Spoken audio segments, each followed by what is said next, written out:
Comenzamos el tema 9, denominado Modelos de regresión espacial para el análisis regional y de geomarketing.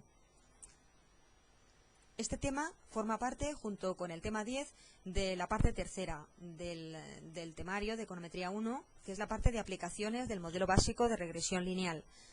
Este tema consta de 5 apartados. En primer lugar, vamos a ver qué es eso de la econometría de datos espaciales, cuál es la naturaleza de los datos geográficos, el análisis exploratorio de datos espaciales, el modelo de regresión espacial y un ejercicio de modelización espacial.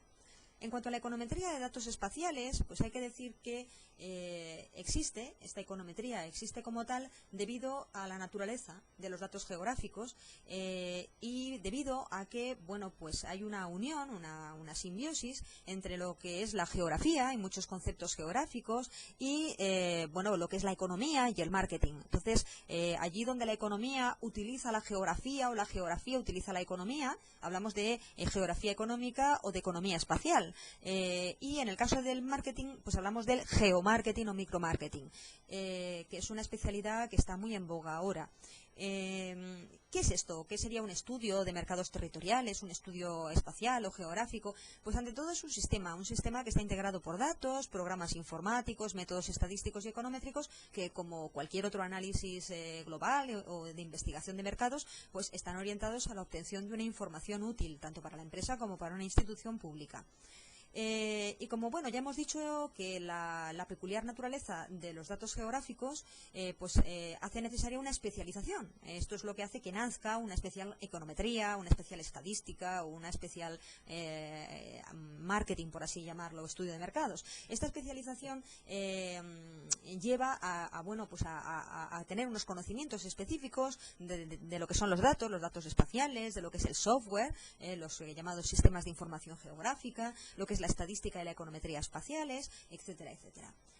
Vamos a verlo de una manera gráfica. Un estudio de mercados territoriales debería de combinar, utilizar todos los elementos que vemos aquí. Por un lado, lo que son datos alfanuméricos. Los datos alfanuméricos son como tablas de doble entrada que puede haber pues una o varias, ¿no? Estas tablas pues suelen muchas veces pues constar de datos internos. Si estamos, por ejemplo, en una empresa, lo que serían datos de sus ventas, características de los clientes, etcétera, etcétera, ¿no? Pues ratios de ventas y todo lo que queramos, y a la vez combinaría, muchas veces lo que se hace es juntar estos datos, que es muy interesante, con datos externos, datos, por ejemplo, procedentes del Instituto Nacional de Estadística, procedentes, pues no sé, de algunos directorios específicos, por ejemplo, no sé, la Asociación Española de Centros Comerciales, pues tiene un directorio de centros comerciales con mucha información, muy rica, o bueno, a veces esta información proviene de ministerios, como sería el caso, por ejemplo, del Ministerio de Economía y Hacienda, pues que proporciona datos pues a nivel municipal, por ejemplo, muy desagregados sobre actividades comerciales, restaurantes, bares,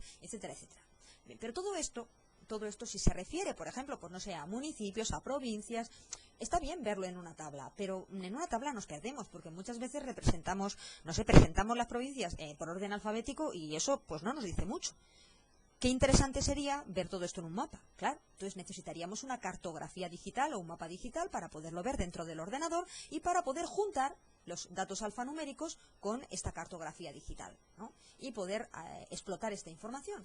Claro, el problema de la cartografía digital es que es algo que, bueno, aunque ya estamos acostumbrados, pues no sé, a los GPS, a los mapas, la verdad es que hay que saber muy bien qué es esto, qué tipo de ficheros son, dónde se pueden conseguir, a qué llamamos centroides, qué importancia puede tener el conocer estos centroides o centros geográficos de las unidades, el concepto de frontera. Por ejemplo, cuando tenemos, no sé, clientes y tenemos sus datos por códigos postales, pues cómo puedo representar esos códigos postales para poder pegar la información de mis clientes, o incluso pues qué interesante es tener vías de comunicación y poder tener, no sé, los mapas de carreteras pero digitales para ver análisis de flujos o de redes. Es decir, todo esto es un mundo que hay que conocer, que hay que saber dónde uno tiene que ir para muchas veces hay que adquirir estos datos porque no se obtienen gratuitamente.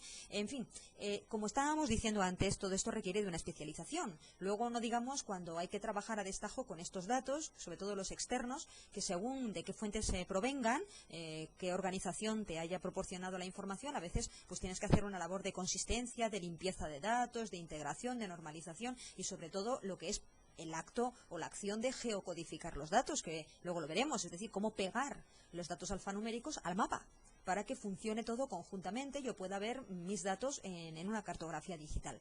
Una vez que ya todo esto está hecho, ahora vendría la parte de tratamiento, claro. Bueno, ahora yo veo los datos, pero me interesa por analizarlos, hallar medias, desviaciones típicas, hallar análisis de correlación, ver los datos en un mapa, en gráficos y ver qué información pues obtengo de este pequeño acto de minería de datos. Es lo que ahora mismo se está dando este nombre, lo que se llama la minería de datos espaciales, el análisis de los datos geográficos. ¿Para qué? Pues para llegar a unos resultados y por tanto unos estudios de mercado pues que se presentan pues a la dirección, a los clientes, dependiendo pues del objeto que tengamos para hacer todo este análisis.